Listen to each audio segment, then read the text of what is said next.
Queridos, eu queria te convidar, sem demora, a abrir a sua Bíblia no livro de Atos dos Apóstolos, capítulo 2, por favor.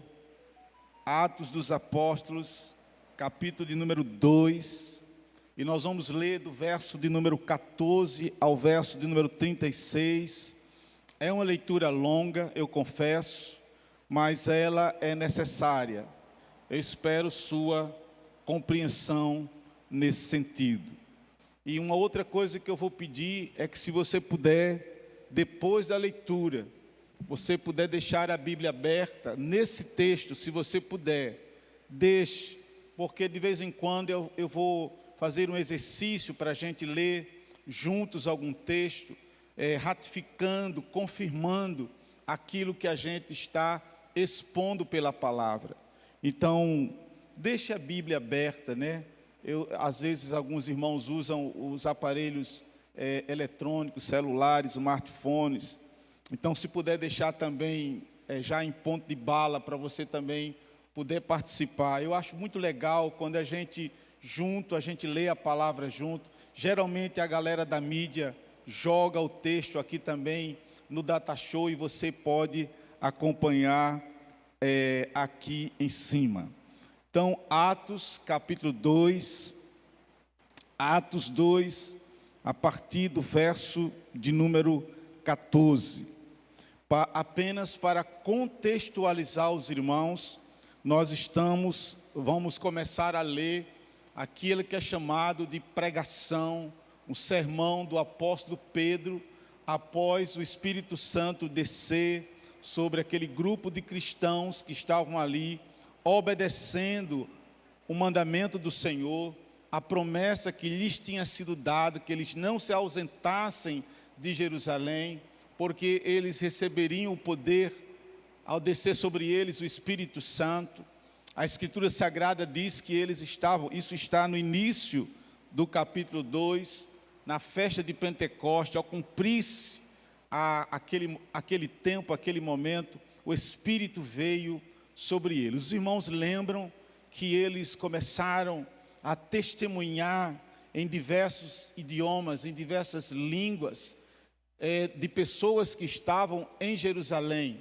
Acredita-se que talvez em torno de 14 ou 15 idiomas diferentes, e eles estavam ali testemunhando a respeito do Evangelho, daquilo que Jesus tinha feito. E agora a população, algumas outras pessoas, autoridades inclusive, estavam perplexas, estavam dizendo que esses homens estavam embriagados. É nesse contexto que Pedro, então, ele vai começar a falar, e nós vamos ler a sua fala a partir de agora. Então se levantou Pedro com os 11, e erguendo a voz, advertiu-os neste termos: varões judeus e todos os habitantes de Jerusalém, tomai conhecimento disto e atentai nas minhas palavras. Estes homens não estão embriagados, como vindes pensando, sendo esta a 3ª hora do dia, mas o que ocorre é o que foi dito por intermédio do profeta Joel. E acontecerá nos últimos dias, diz o Senhor, que derramarei do meu Espírito sobre toda a carne. Vossos filhos e vossas filhas profetizarão, vossos jovens terão visões, e sonharão vossos velhos. Até sobre os meus servos e sobre as minhas servas derramarei do meu Espírito naqueles dias, e profetizarão. Mostrarei prodígios em cima no céu, e sinais embaixo na terra, sangue, fogo e vapor de fumaça. O sol se converterá em trevas e a lua em sangue, antes que venha o grande e glorioso dia do Senhor. E acontecerá que todo aquele que invocar o nome do Senhor será salvo. Varões israelitas, atendei a estas palavras.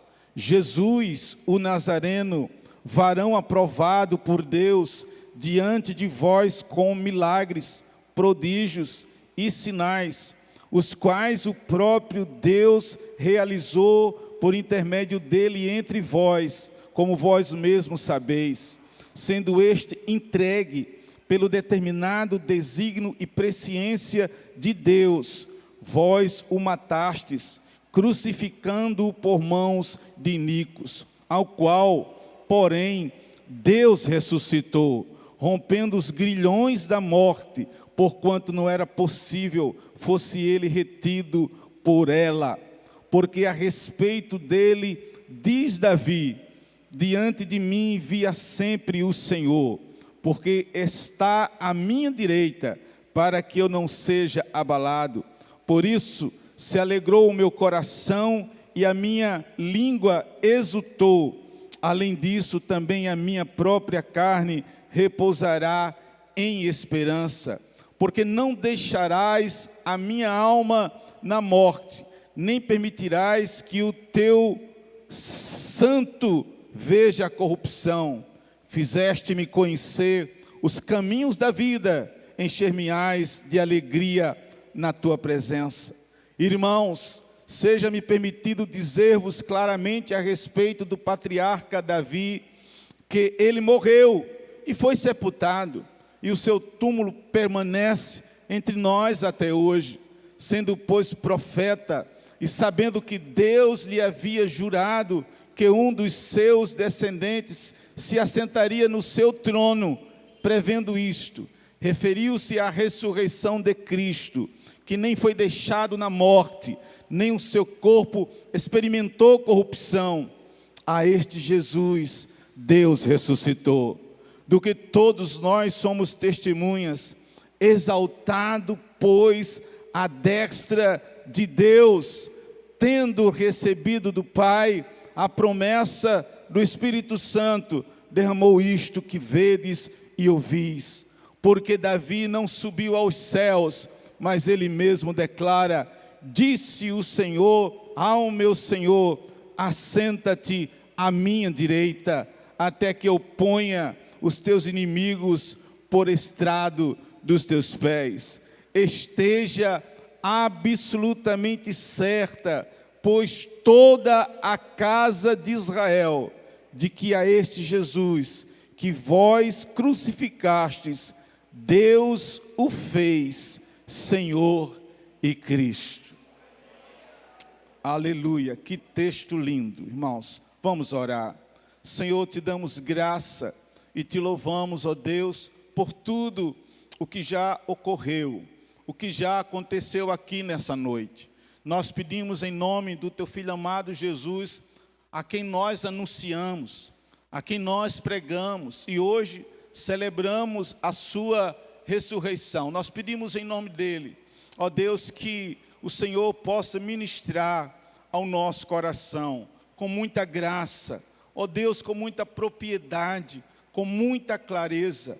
Nós pedimos humildemente que o teu Espírito, que sabemos estar aqui em nosso meio, em nosso lugar, em nosso meio, agindo neste lugar, ó Deus, que ele possa falar ao coração de cada um de nós, que ele possa ministrar ao coração de cada um, Senhor, que chegou aqui, daqueles que nos acompanham, ó Deus, pelo canal da nossa igreja.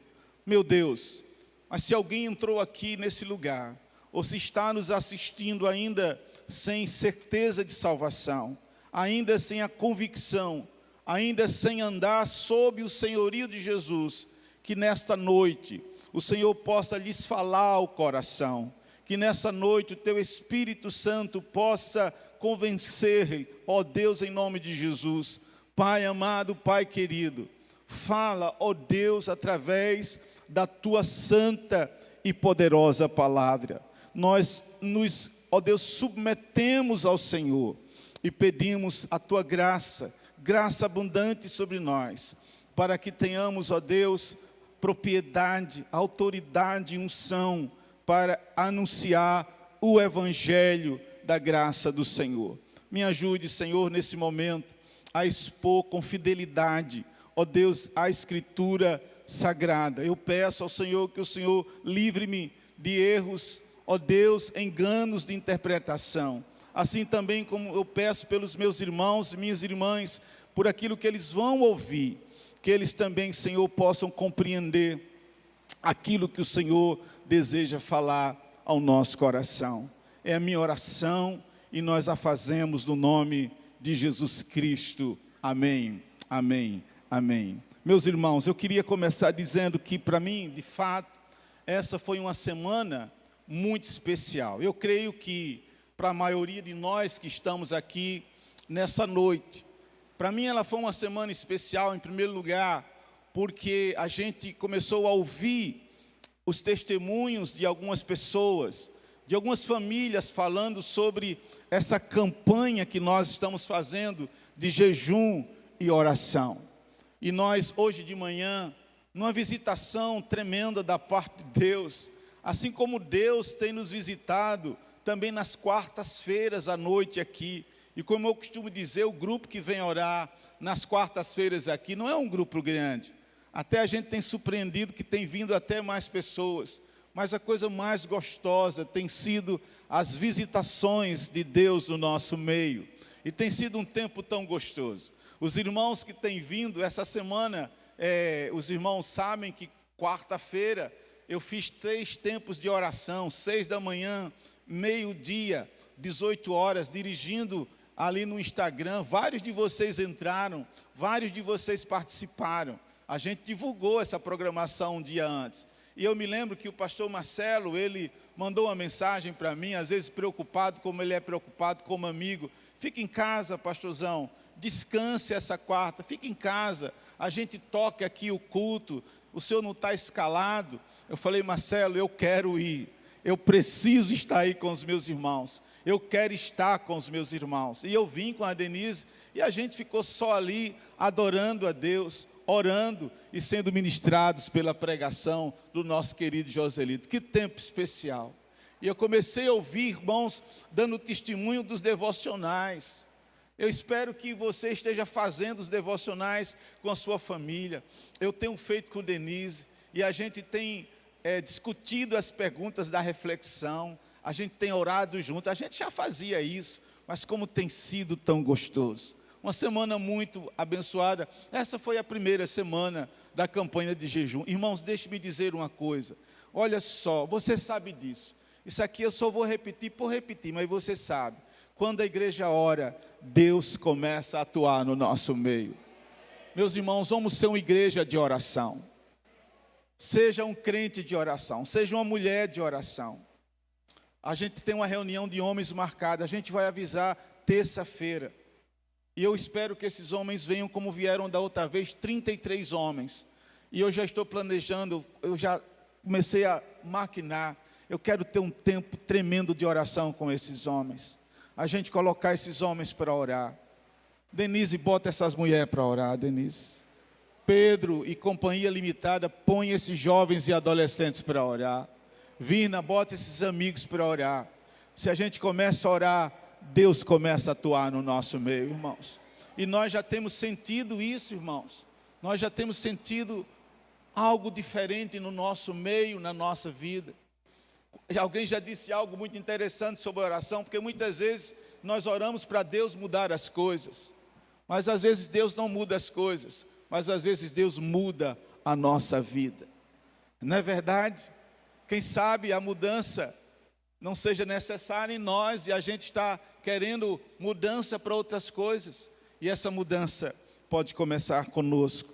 Mas há um segundo motivo dessa alegria, é que nós estamos agora terminando essa semana chamada de Semana Santa, onde a cristandade ela celebra a paixão do Senhor, a morte de Jesus. Nós não tivemos programação na sexta-feira aqui. Ontem eu estive pregando em Goianinha e foi um tempo especial com aqueles irmãos. Preguei sobre esse plano tremendo do Senhor de salvação para a humanidade e foi um tempo especial. Amadeu depois mandou uma mensagem dizendo como foi especial, pastor, como Deus falou ao nosso coração. E o interessante, amados, é que muita gente que frequenta Goianinha são pessoas que ainda não entregaram as suas vidas a Jesus Cristo. E ontem, anunciando o Evangelho, eu vi a atenção daquelas pessoas, quanta atenção, quanto desejo de querer aprender. Eu creio que Deus está fazendo uma grande obra. E hoje a gente celebra a ressurreição do nosso Senhor e Salvador Jesus Cristo. Aleluia, glória a Deus. E geralmente, eu estava pensando essa semana, no domingo que nós celebramos a ressurreição, vocês sabem disso. Geralmente eu costumo pregar sobre a ressurreição do Senhor Jesus. Eu sempre fiz isso na igreja, mas essa semana eu comecei a pensar um pouquinho diferente. Eu comecei a mastigar outra coisa. Eu comecei a pensar não apenas em pregar sobre o evento da ressurreição em si, mas eu comecei a pensar em pregar sobre todo o plano redentor do nosso Deus, através da morte e da ressurreição do Senhor Jesus Cristo. Eu comecei a pensar, já que nós não tivemos um culto na sexta-feira, onde nós pudéssemos expor sobre a morte do Senhor, o seu significado, eu comecei a pensar que hoje nós poderíamos fazer de modo diferente. Eu pensei que nós poderíamos hoje, queridos e queridas, começar a pensar e pregar sobre todo esse projeto divino de redenção, sobre todo esse plano redentor de Deus, através da paixão do seu único filho, através da morte do seu único filho, através da ressurreição do Senhor Jesus Cristo. E mais uma vez, nós estamos naquela jornada de leitura bíblica, e para mim, eu não encaro apenas como capítulos de livros que eu tenho que ler. Não sei se os irmãos encaram assim, mas eu entendo também que aquele é um momento devocional. Nós estamos lendo 3 livros distintos, quem está nessa jornada de leitura bíblica, e um dos livros que nós estamos lendo nessa jornada é o livro belíssimo de Atos dos Apóstolos. E essa semana, lendo Atos dos Apóstolos, queridos e queridas, que para mim é um dos livros mais belos e relevantes da literatura do Novo Testamento, eu me deparo com Pentecostes, e eu me deparo com essa belíssima, e por que não dizer, amados e amadas, confrontadora pregação do apóstolo Pedro. Eu não sei se você já leu a Bíblia, observando algumas pregações ou alguns discursos que nós temos nela. Obviamente, ou geralmente, nós nos encantamos com os discursos e os ensinamentos de Jesus. Claro, eles são tremendos, mas nós temos outras pregações, nós temos outros discursos da Escritura Sagrada, creio que inspirados por Deus. E essa pregação, a meu ver, amados e amadas, é um dos principais sermões, é um dos principais discursos, é uma das principais pregações que nós temos em toda a literatura sagrada. Eu desafio depois você ler com mais tempo esse sermão, sorvendo o sermão, comendo o sermão. E eu comecei a sorver o sermão, e eu comecei a comer o sermão, e eu comecei a reler o sermão, e eu comecei a entender que esse sermão, ele poderia muito bem me ajudar a mostrar todo este plano redentor do nosso Deus, e trazer-vos nesta noite.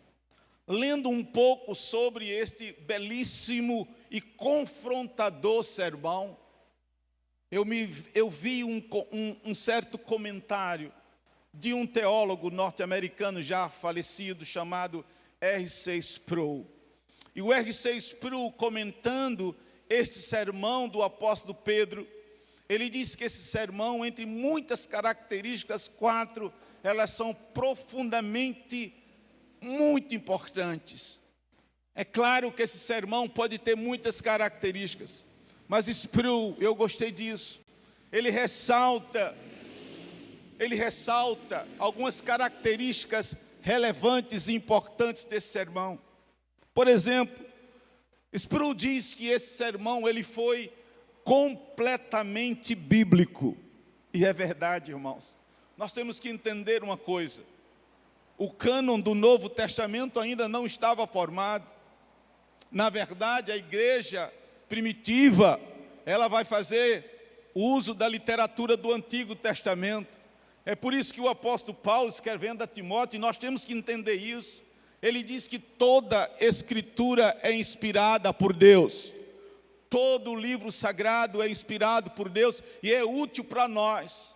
Então não relegue, não relaxe o Antigo Testamento, ele serve para nós. E é interessante como Pedro usa a literatura do Antigo Testamento aqui. Nós percebemos que ele usa pelo menos 3 passagens proféticas. Ele usa a profecia de Joel. Na verdade, ele começa a sua pregação interpretando o que está acontecendo como evento, correlacionando com uma profecia do profeta Joel. Mas Pedro não usa apenas Joel. Pedro usa 2 vezes a profecia de Davi. Ele usa o Salmo 16 primeiramente, e depois ele usa o Salmo 110. Então esse é um sermão, esta é uma pregação plenamente, completamente bíblica. Mas a segunda característica, queridos, que Sproul dá desse sermão, e eu concordo, esse sermão é profundamente cristocêntrico. O tema principal da pregação de Pedro não é outro a não ser a pessoa maravilhosa de Jesus. Pedro diz, esse é um varão aprovado por Deus. Pedro diz, ele morreu. Pedro diz, ele ressuscitou. E Pedro diz, ele foi exaltado. Aleluia! Que sermão! Essa semana, irmão, para mim foi moído assim do coração com relação ao Evangelho. Que eu disse, Denise, é a mulher que escuta o tempo todo a minha fala, ela está comigo o tempo todo, quer estar comigo mesmo e eu quero estar com ela, glória a Deus por isso, é bênção demais. Então eu fico dizendo as coisas para ela. Eu disse, Denise, esse é o Evangelho, Denise. Essa é a nossa pregação. Nós pastores e pregadores que estamos aqui, esse é o tema maior da nossa pregação. O tema da nossa pregação é Jesus. O tema da nossa pregação não é homem. Homem não é centro de pregação. Mulher nenhuma é centro de pregação. Estrela não é centro de pregação. Astro não é centro de pregação. Jesus é o centro da pregação. Pedro prega Jesus, aleluia. Que Deus nos ajude nesse sentido. Sproul diz, eu acho legal isso que Sproul diz. Sproul diz que essa pregação foi uma pregação sem medo. Pedro não teve medo de pregar. Vocês sabem que as autoridades judaicas foram elas que confabularam, que montaram um esquema, eu estou falando historicamente, para Jesus ser pego. Foi tudo assim, eles que tomaram a frente. Mas Pedro está falando exatamente para esse pessoal. Saiba toda a casa de Israel, saiba vocês judeus, que esse Jesus que vocês crucificaram, Deus o fez Senhor e Cristo. Não teve medo. Meus irmãos, Sproul diz uma coisa interessante aos pregadores que estão aqui nessa noite. E eu pregando ontem lá em Goianinha disse isso, eu quero dizer a vocês. E eu não quero politizar aqui a pregação. Eu não quero que ninguém ache aqui que eu estou politizando a minha pregação. Por favor, em nome de Jesus. Mas eu acredito que talvez, mais na frente a gente seja proibido de pregar a respeito de algumas coisas. porque se a gente pregar, talvez a gente vá preso. Então pode crer, pastor Alcimar vai ser preso, porque eu não vou deixar de pregar o que a palavra de Deus está dizendo, o que está falando, eu já estou preparando. Pedro não teve medo, não teve medo. Depois que ele prega novamente, depois daquela cura do homem na porta do templo, que ele é levado lá para o Sinédrio, e os caras mandam eles calarem a boca. Ele diz: nós não podemos ficar calados diante daquilo que vimos e cremos. E aí ele diz: julguem, meus irmãos, julguem se é conveniente agradar a vocês ou agradar a Deus. Eu não fui chamado para pregar, para agradar a homens, mas para agradar a Deus. Eu tenho um compromisso com a palavra e um compromisso com o meu Deus. E Sproul diz algo interessante. Ele diz: toda vez que o evangelho é proclamado, presta atenção, clara e corajosamente, surge oposição e vem conflito. Claro, porque, por exemplo, e não me tenham por moralista, inclusive eu vou falar sobre isso aqui hoje, tenha um pouco de paciência. Se nós denunciamos o pecado, e as pessoas não querem ser denunciadas pelo pecado, isso vai sim trazer oposição e conflito. Eu quero ver os pregadores desta nação. E finalmente, Sproul diz: esse sermão, ele foi pregado racionalmente. Aleluia. Pedro não ficou apelando emotivamente, pelo contrário, o sermão é contundente.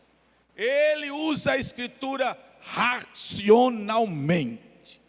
Ele não está mexendo com emoção de ninguém. É um sermão exposto racionalmente.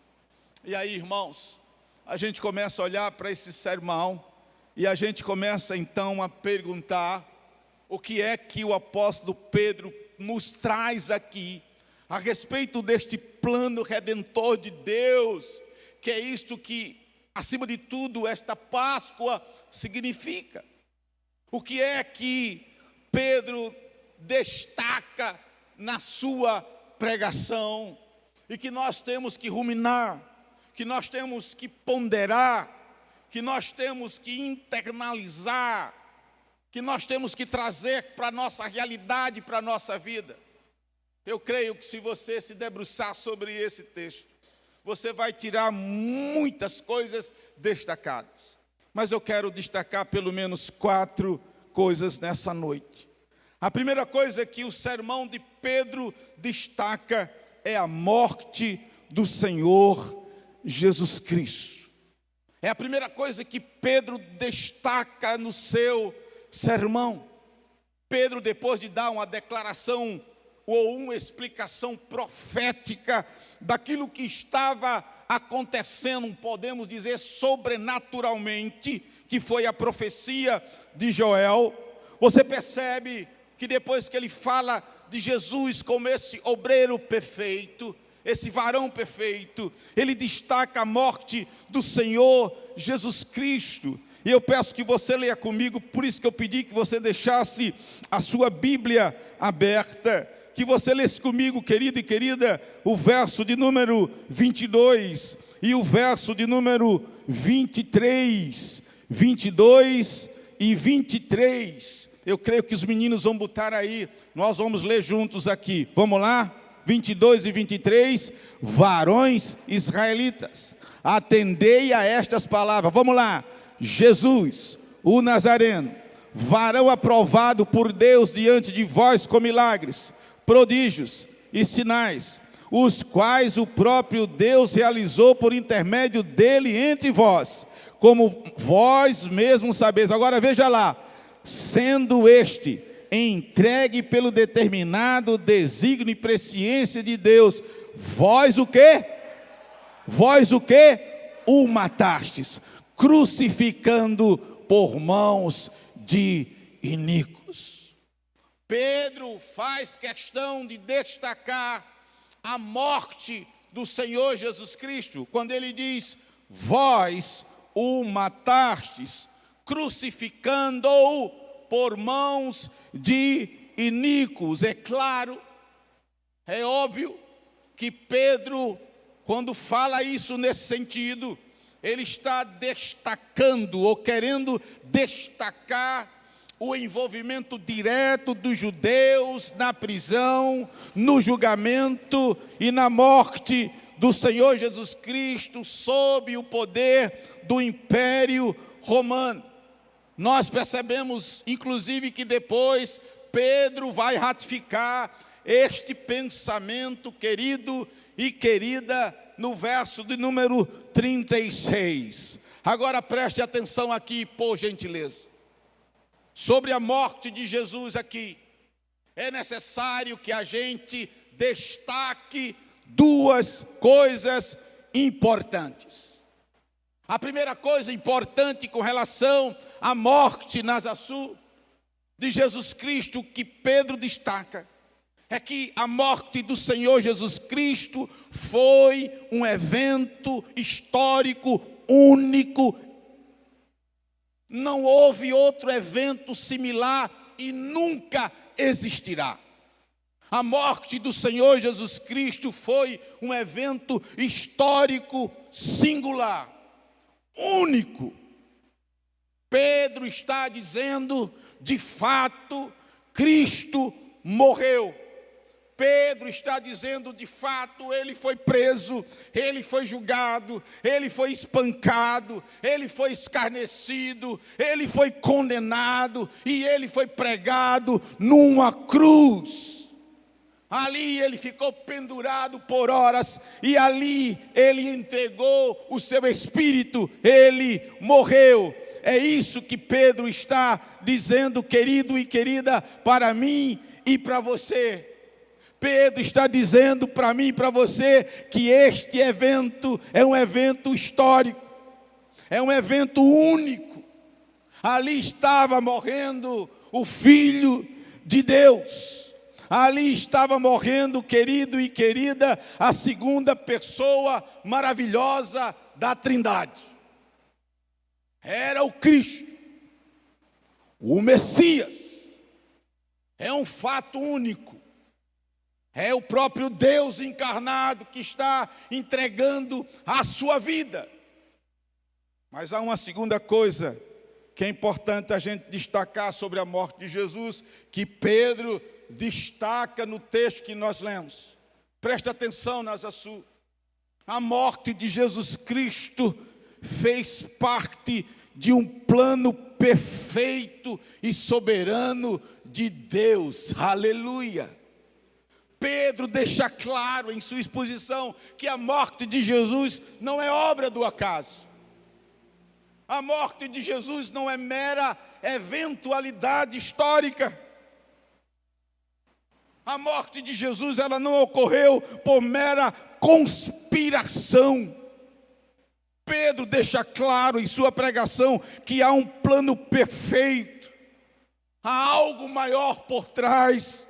É por isso que no verso de número 23, Pedro diz: sendo este, Jesus, entregue pelo determinado desígnio e presciência de Deus.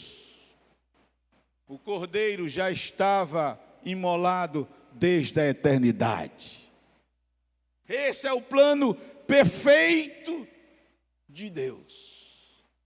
Não foi simplesmente uma confluência de fatores, um evento casual da história que condenou Jesus e que levou Jesus à morte.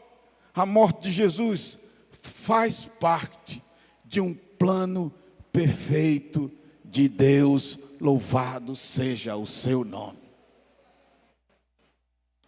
Eu não gosto de fazer grandes citações, mas analisando um comentarista que eu gosto muito do Novo Testamento, chamado Barclay, é um comentarista antigo. Veja só o que Barclay vai dizer sobre o que nós estamos falando agora. Preste atenção, Nazaçu.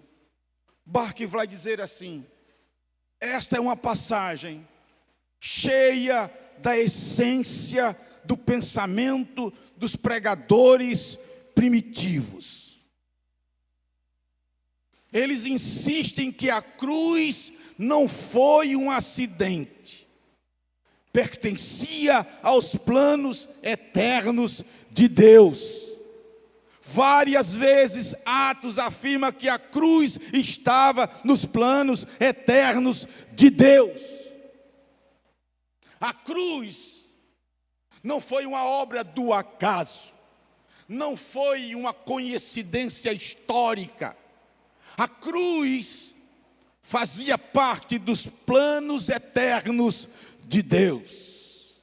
E ele continua: o pensamento de Atos nos previne de dois sérios enganos com respeito à morte de Jesus. Primeiro, a cruz não é uma medida de emergência tomada por Deus quando todo o resto tinha fracassado. A cruz não é o plano B de Deus, porque o plano A deu certo. A cruz é parte da própria vida de Deus. Em segundo lugar, quando a gente entende isso, Barclay diz que a gente foge de outro erro. Não devemos pensar que algo do que Jesus fez mudou a atitude de Deus para com os homens. Nunca devemos opor um Cristo gentil e amante a um Deus irado e vingativo, como alguns acham e pensam. Jesus foi enviado por Deus. Foi Ele quem planejou sua vinda a este mundo.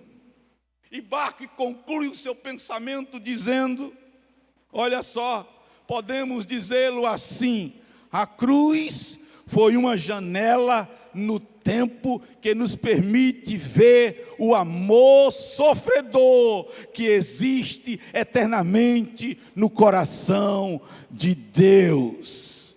Quando você olha para a cruz que está aqui atrás, olhe não como uma obra do acaso, não como um evento histórico fortuito, uma confluência de fatores políticos ou religiosos que levaram nosso Senhor e Salvador até ela. A cruz faz parte do plano eterno de Deus. Olhe para essa cruz e diga: por trás dela está o amor de um Deus soberano e poderoso. Aleluia. Aleluia, irmãos. Em segundo lugar, o sermão de Pedro destaca outra coisa. O sermão de Pedro destaca a ressurreição do nosso Senhor e Salvador Jesus Cristo, que é isso que nós celebramos aqui nesta noite. Aleluia. Celebramos de manhã com a ceia e celebramos aqui com esse culto. Pedro falou sobre a terrível morte de Jesus Cristo na cruz do Calvário. Nós lemos agora, mas Pedro destaca que a morte não pôde segurar aquele que é o Senhor da vida. E aí, querido e querida, eu queria te convidar para você ler comigo o verso de número 24. Por favor, lê bem bonito, lê bem forte, lê bem alto, porque é isso que nós estamos celebrando. Verso 24, vamos lá? Ao qual quem? Ao qual Jesus. Ele está falando de quem? De Jesus. Lembre que no final do verso 23, ele fala: vocês mataram, vocês o quê? Crucificaram. Agora, ao qual, ele está falando do Senhor Jesus, vamos lá?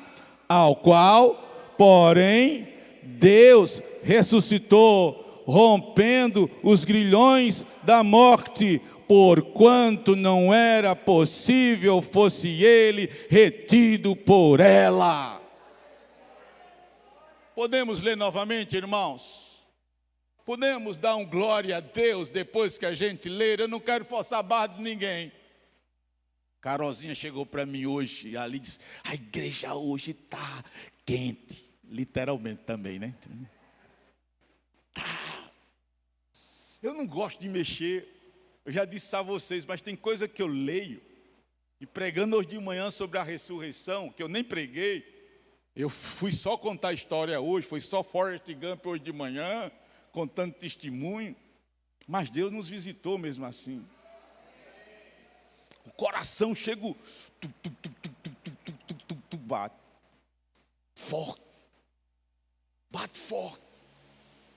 Eu já contei para vocês que um dia eu fui fazer aquele exame do mapa que mede pressão. Aí quando saiu o resultado eu levei para minha cardiologista. Ela disse: seu Alcimar, que ela é jovem, ela me chama de seu Alcimar. Seu Alcimar, está tudo em ordem. Agora, o que é que o senhor estava fazendo entre as 20 horas e as 21? Eu disse: pregando. Ela disse: pois é, a sua pressão foi lá para cima. Essa vibração. Falar da ressurreição, para mim, falar de Jesus é bênção demais. Mas às vezes sou eu que estou sentindo, não é você, né, queridos? Eu imagino que às vezes você não está num dia muito legal, você está meio para baixo, tal. Então eu não quero animar você, não quero ser animador de palco. Se você quer glorificar a Deus, glorifique, porque Deus está tocando no seu coração e você quer exaltar o nome dEle, você quer glorificar o nome dEle. Se nós falamos da ressurreição e celebramos hoje, e a gente falou que, citando Hernando Dias Lopes, que ele vai dizer que o túmulo vazio foi o berço da igreja primitiva. E eu dizia, eu creio nisso, que quando a igreja primitiva se reunia, eles sabiam que estavam reunidos no nome do Cristo vivo.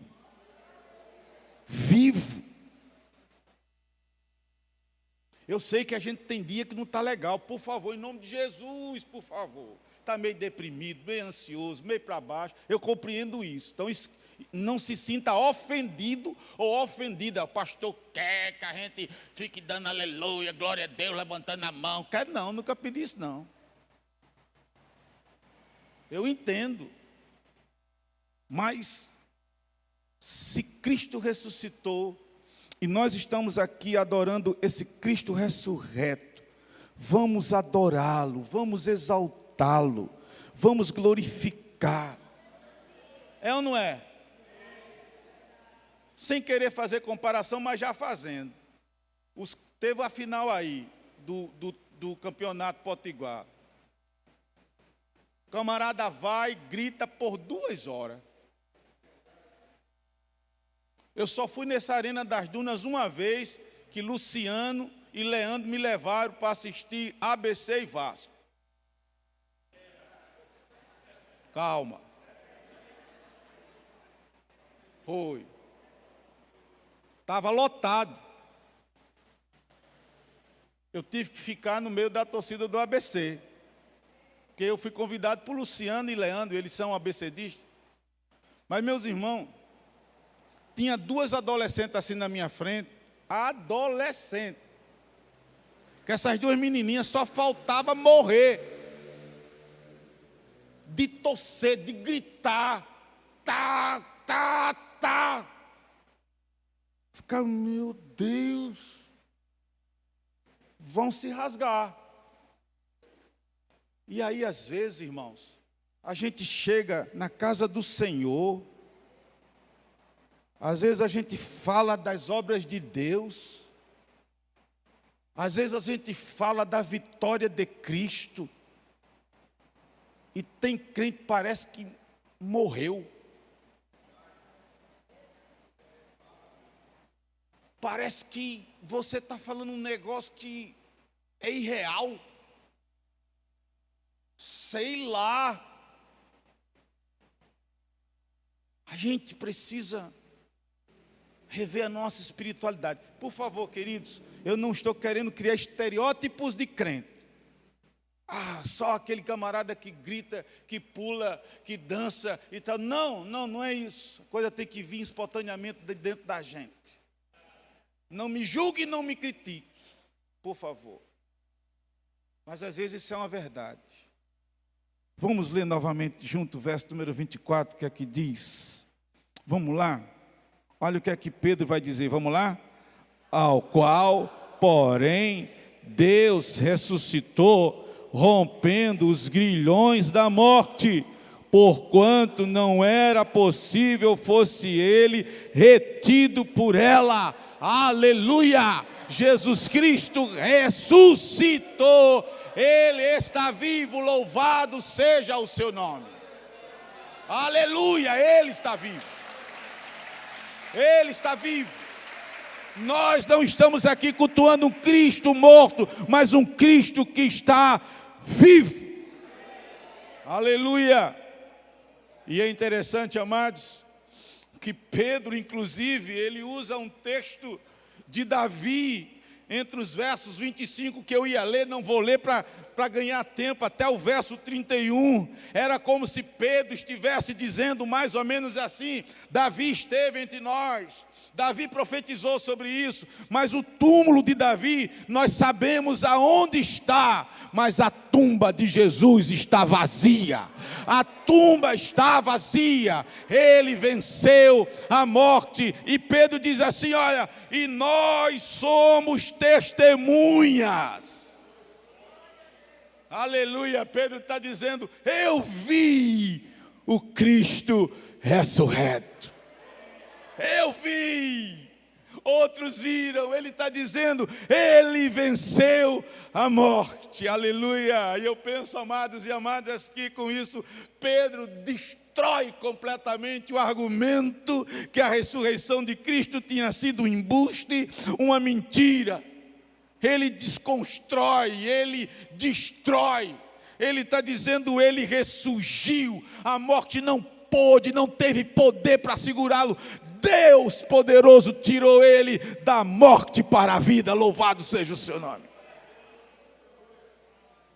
Aleluia. Amados e amadas, permitam-me dizer 3 coisas que eu acho relevante a respeito da ressurreição do Senhor Jesus. Uma dessas coisas é um alerta. 2 dessas coisas são esperança para nós. O primeiro é um alerta. E o primeiro alerta que eu faço, principalmente para a galera jovem, não somente para eles, mas para toda a igreja, mas notadamente para eles, é cuidado com o discurso da chamada teologia liberal, teologia progressista. Geralmente, quando os meus amigos perguntam a mim a respeito de teologia liberal, eu digo que no Brasil essa teologia, eu vou usar um nome aqui pesado. Algum teólogo liberal que estiver me assistindo, depois ele vai querer minha cabeça. Mas para mim essa teologia liberal é uma teologia satânica. Essa teologia, ela tirou o poder de Jesus, tirou a cruz, tirou os milagres, não considera a Bíblia Sagrada como palavra autêntica, plenária, verbal, inspirada de Deus. Mas tem os seus adeptos aqui no Brasil, e gente de peso. Essa semana um dos queridinhos chegou e dando entrevista para 2 jornalistas, ele disse claramente que a ressurreição de Jesus Cristo foi apenas no coração dos seus discípulos, para gerar esperança, ou seja, para aquele teólogo, pastor querido, seguido por milhares de pessoas, de jovens aqui no Brasil. Jesus está morto. Cuidado. Cuidado com quem você escuta. Olha os alertas que o teu pastor está te dando. Cuidado com essa teologia maligna. Porque Cristo está vivo. A palavra diz isso. A palavra não diz, ele disse que ia ressuscitar para que os seus discípulos vivessem com esperança no coração. A palavra não diz isso. A palavra diz que a tumba está vazia. Ele está vivo. Essa é a primeira coisa. desculpa, a bravura, a ignorância. Porque tem hora, irmãos, que o sangue ferve. Tem hora que o sangue ferve. E a gente fica achando esses discursos lindinhos, bonitinhos. Discurso do cão, do diabo. É do diabo. Essa teologia liberal minou a fé da Europa. A teologia liberal minou a fé nos Estados Unidos. Ela não achou muito vez aqui no Brasil. Aqui no Brasil, quem seduziu os brasileiros foi a teologia da prosperidade, da confissão positiva, e agora está sendo a teologia do coach. Os brasileiros latino-americanos estão muito preocupados com enriquecer e ter saúde plena. Cuidado. Segundo lugar, com respeito à ressurreição do Senhor Jesus, a teologia paulina, que a gente leu hoje de manhã na primeira carta do apóstolo Paulo aos Coríntios, capítulo 15. Preste atenção, Nazaçu. Paulo deixa claro no capítulo 15 da sua primeira carta aos Coríntios que Jesus ressuscitou. Estava havendo um discurso lá na igreja de Corinto que não haveria ressurreição dos mortos. E ele começa, a partir da ressurreição do Senhor Jesus Cristo, defender a ressurreição dos mortos. E ele diz assim: de fato, Jesus Cristo ressuscitou.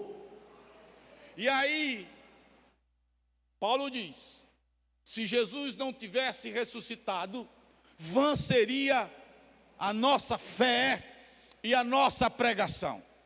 Qual seria o sentido do pastor Simar estar aqui pregando? Com Cristo lá, num túmulo em Jerusalém, na parede. Qual seria o sentido da fé de vocês, a esperança no coração de vocês? Qual seria? Mas Cristo ressuscitou. E se Cristo ressuscitou, a minha pregação, a tua pregação não é vã. Então, querido, pregue, testemunhe, pregue, testemunhe, pregue. A obra quem faz é Deus. E creia, tenha fé. Tem momentos de alto e baixos, baixos e altos. Às vezes a gente está embaixo, às vezes a gente está em cima. Mas continue crendo, continue tendo fé. Você serve a um Cristo que está vivo, está vivo, está vivo. Louvado seja o seu nome. Terceira e última coisa com respeito à ressurreição do Senhor Jesus. Usando ainda 1 Coríntios capítulo 15. Um dia também, nós que morreremos em Cristo, iremos ressuscitar. Porque Paulo diz: Jesus é a primícia daqueles que dormem. Meus irmãos, creiamos nisso.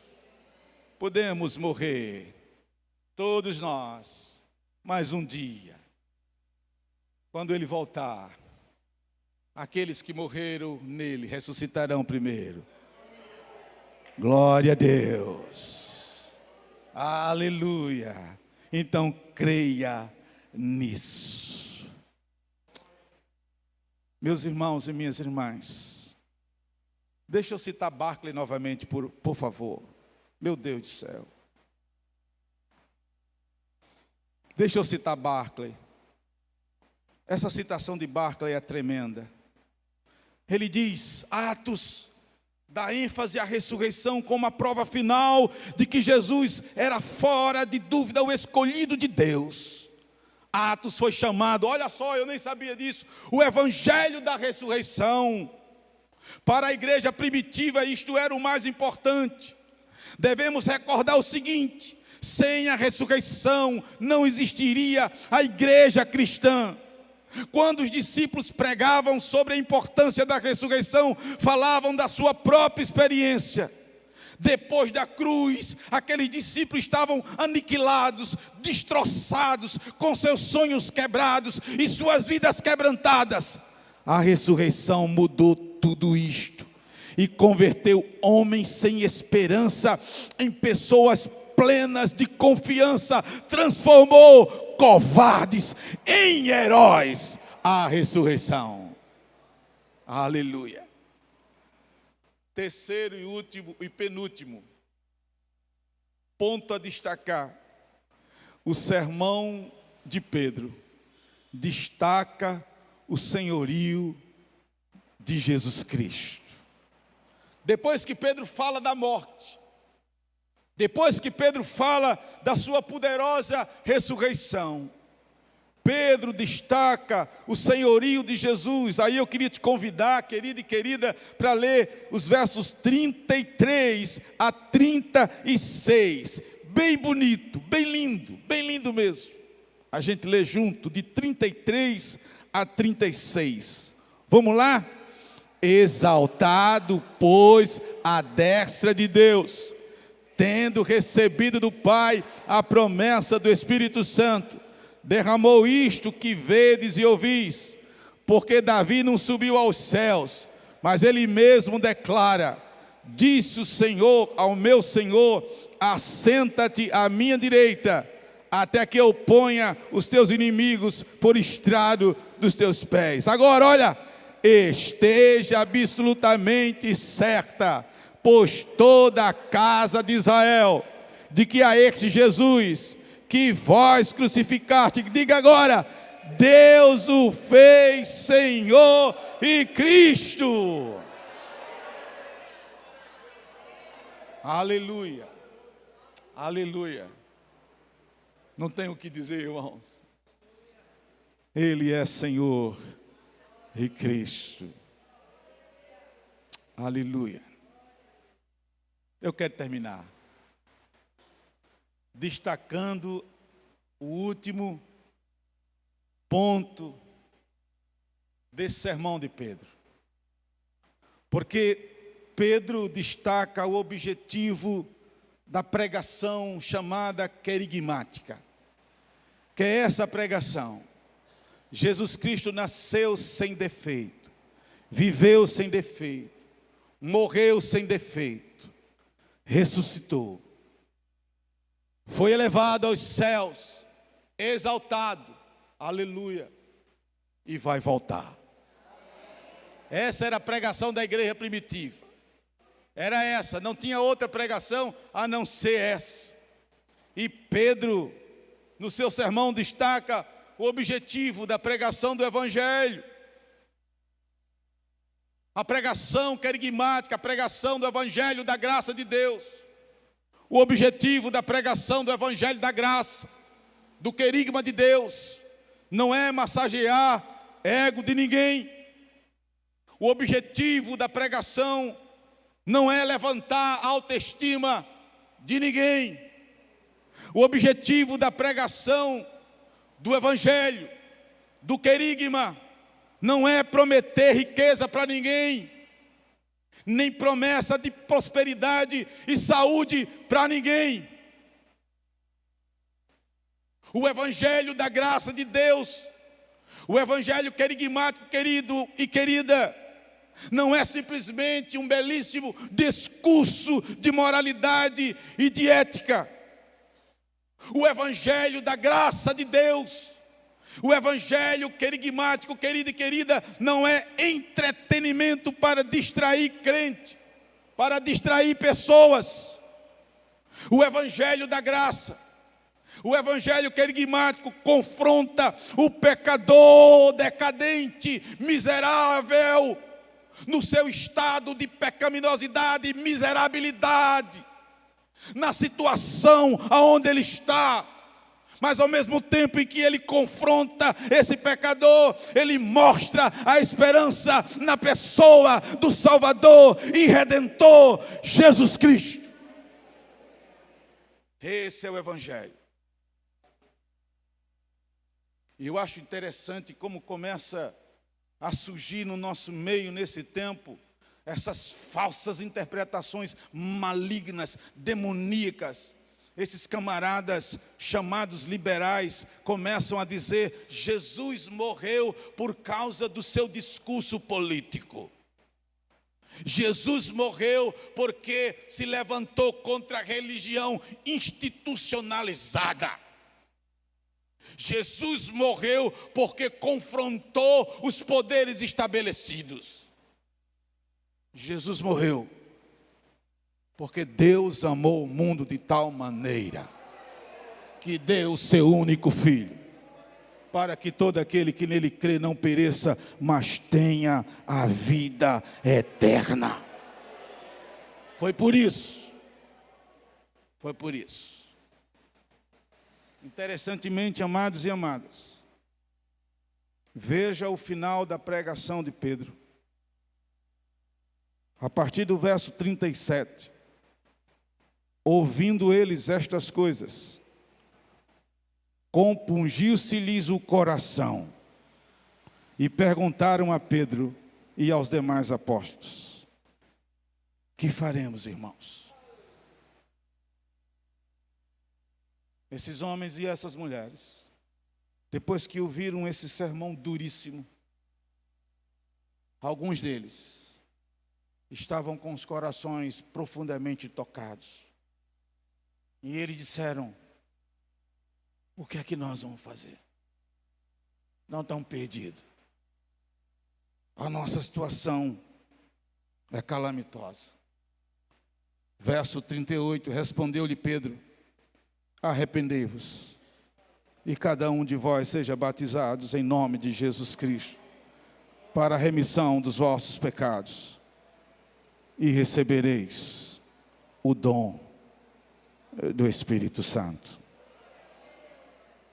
Interessante que no verso 40, Lucas registra essas últimas palavras. Com muitas outras palavras, deu testemunho e exortava-os dizendo: salvai-vos desta geração perversa. E o povo creu.